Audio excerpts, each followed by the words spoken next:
The sounds we're going to practice in this video is the sounds B.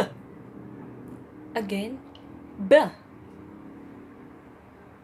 B in bed.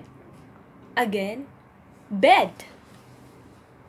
What other words have the initial sounds of B?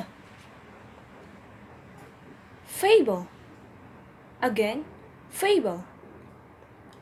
What other words have the middle sounds B? Dub. Again, dub. What other words have the final sounds B? Now, let's practice phrases with these sounds. A billion of bacteria.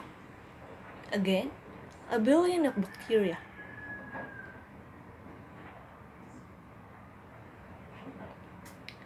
Now, let's practice sentence with these sounds. A book of Bible is safe when putting it in a bag.